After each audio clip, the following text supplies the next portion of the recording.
अस्सलाम वालेकुम नाज़रीन, नवी सी रहे एस टी वी न्यूज़ माया खदीजा फातिमा नजर वजूद नाज़रीन सकरन का राजकुमार ओडी जी रिपोर्ट मूजिब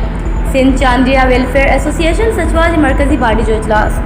सचवा जे कायम मुकाम चेयरमैन मौलवी मोहम्मद कासिम चांडियो की सदारत में सचवा जी मरकजी डिप्टी सेक्रेटरी जनरल तालिब हुसैन चांडियो जी रिहाइश गाह गुोट गुलाम अली चांडियो में थी गुजरियो। इजलास में सचवा जे मौजूदा सूरत हाल ऐं सेंट्रल कमेटी में कयल फैसलन ते अमल दरामद समेत चांडिया बिरादरी में मेहर वाक़े ते पैदा थियल इंतशार बाबत गोर विचार कंदे नवाब सरदार खान चांडियो ते मुकम्मल एतमाद कंदे सचवा जे मरकजी चेयरमैन गुलाम अकबर सारंग चांडियो जी क़यादत ते मुकम्मल एतमाद जो इज़हार कयो वियो। जॾहिं त सचवा ज़िले शहीद बेनज़ीराबाद, सचवा ज़िला दादू, सचवा ज़िलो लाड़काणो, सचवा ज़िलो कंबर शेदात कोट जूं ज़िले बाडियों तोड़े ऑर्गेनाइज़र मुक़रर किया विया, जिनमें सचवा ज़िले शहीद बेनज़ीराबाद लाइ शौकत अली चांडियो चीफ ऑर्गेनाइज़र ऐं मेंबरनि में सहाफ़ी गुलाम कादिर चांडियो, जमाल खान चांडियो,